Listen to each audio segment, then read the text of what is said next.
Daily is a difficult category of watches because it's the watch that you can take to the office, but you could also wear on the weekends. There are quite a few different options in this category, and I think one more was just added. I've been a fan of this British watch company from a distance for many years, and finally I got my hands on one for the review. It's called Farer Integra, and in today's video we will do a full review of this watch, point out all the positives and the negatives, and I'll tell you whether it lives up to the high expectations that I have built up in my mind. My name is Oleg, and that right there is Mr. Bond. Now let's talk about the case and the dimensions. It's made out of 316L stainless steel. It comes in a 38.5mm diameter. It's about 42mm from one lug to another. The lug width is 24mm, although that does taper to about 16mm by the clasp.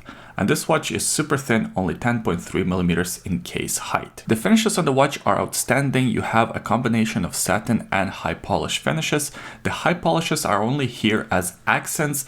They're not really overpowering. They don't make the watch blingy. They're here to make the watch more visually interesting and to round off some of these sharp edges. At the 3 o'clock position, there is a screw down crown signed with the Farer logo, and it does feature this little bronze accent, which I think also adds to this overall visual interest of the watch. It is a simple watch, but it is not boring. At the front, you will find a flat piece of sapphire with multiple layers of AR coating.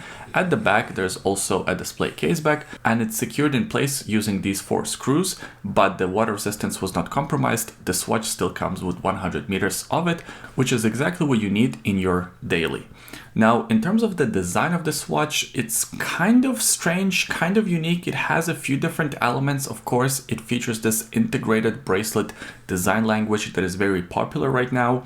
But it also has a bit of that vintage 1970s aesthetic with the straight lugs, and it has a little bit of almost Bell and Ross inspiration with the sort of semi-square case and bezel. I can't quite put my finger on this design, but I can tell you that I personally really like it, although I understand if you don't, it's not going to work for everyone. As far as the dial options go, we have 4 different options. There's the blue one, the salmon one, the mother of pearl, and of course this green one. The mother of pearl and the green one are the more expensive ones because they feature stone dials. The green one is actually a piece of malachite, which is really cool, and it really kind of enhances the look of this watch. If you look at all different dial options, they all feature this horizontal line design. And in the 2 options that are not stone dials, those lines are kind of manufactured and they look pretty good. But I think with the natural stone lines, it looks a lot more organic and enhances the overall sort of design that Farer is going for. One of the issues that you run into with super slim watches is the fact that it's hard to give it 3-dimensional look. It's hard to give dial that depth that makes the watch look more high-end and more special. I think Farer here did something very clever by giving this watch applied indexes for every hour marker, except for the 3 o'clock position, because that place is taken up by a date window. The date wheel is color matched to the dial, which is a very nice touch, but you still have that lume pip at the 3 o'clock position for a more balanced dial layout. There's also a chapter ring going all around the dial, and there are these little cutouts for the little dots above every hour marker. Again, these little details kind of enhance the overall appearance of the watch. Minimal writing on this one, Swiss made all the way at the bottom by the 6 o'clock position. Just above that it says Universal, and then you have the Farer logo by the 12 o'clock position. I also like this sort of circle that's cut into the dial to give it more dimension once again, and give it more visual interest. If I didn't have the stone dial available for the review, my second choice for this watch would have been the salmon dial. I think that also looks really good and really interesting. The blue one looks good, but in my opinion, it looks just a little bit too conservative. Out of the box, you get this watch with both the stainless steel bracelet as well as the integrated rubber strap. First, let's talk about the bracelet. I think it's excellent. The finishing on the bracelet is outstanding. You have pretty much all satin finish, except for the high polish accents on the corners, the chamfered edges. as well as these middle links, because this bracelet is designed with that H-link design pattern. Now, I usually would complain about having a butterfly clasp on a watch like this, but in this case, Farer did something clever. They actually created a 5mm extension on both sides. You simply pull it out and you can have a perfect adjustment to your wrist. I can't believe more companies have not figured out a system like this yet. You have huge legacy companies that are just giving us regular butterfly clasps, which is a bit unacceptable, especially if you consider that smaller companies like Farer were able to figure out this design and offer it to us at, I would say, a pretty reasonable price. There are a couple of other things that I appreciate about this bracelet. Number one, it does use screws for resizing, which makes it a lot easier. Number two, it does feature this quick release system, which makes it super easy to swap between the bracelet and the included rubber strap. The strap itself is pretty good. It's not as good as the bracelet, but it is nice and soft. It conforms to your wrist pretty well right out of the box. You don't really need to wear the watch in for a few days for the rubber to sort of wear in. It's comfortable right out of the box. Pretty simple hardware on it, just a tank buckle with a couple of loops, and it's signed with the Farer logo. If I had a complaint about this bracelet and the strap, it would be that it's a little finicky trying to switch between the two of them. It does have the quick release system, as I mentioned, which makes it easier, but it is not as smooth as on some of the other watches that I have tested previously. Perhaps it's because this is a prototype version and on the final product it would be smoother.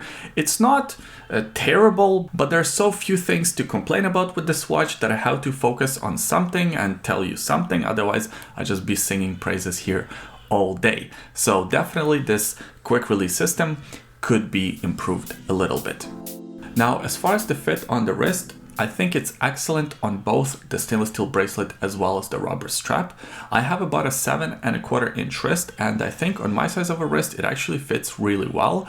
Sometimes when you hear a 38.5mm diameter, it might sound like it's too small, especially for people with larger wrists, but these integrated bracelet watches tend to wear larger, and I think this one here wears excellent. I wouldn't want it to be any larger. I think 40mm would really make this watch wear quite large.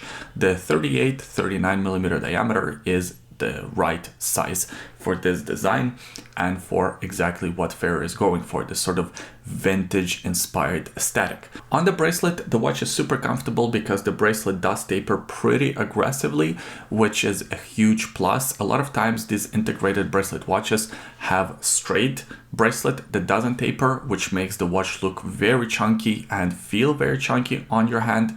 This one here is very comfortable. It is also very comfortable on the rubber strap. Again, out of the two, I prefer the bracelet, but it's nice to have the option of the rubber. It does make the watch feel and look a little bit more sporty. As far as the movement powering this watch goes, is the Sellita SW300-1, the top grade automatic version, which means that it's been adjusted in 6 positions. It's a very accurate movement. I'm actually not sure if it's COSC certified or not, but it is the higher grade Sellita, which is great to see in a watch in this price category, around $1,700 or so. Now, this movement is a high beat movement that beats at 4 Hz, and it comes with the upgraded 56 hours of power reserve as opposed to 42 hours on the standard SW200 Sellita movement. This one also features a custom rotor, which I think looks pretty interesting, and Farer does have a different color rotor depending on which dial version you go for, which in my opinion is really good attention to detail. Really cannot complain about the movement choice with this watch in any way.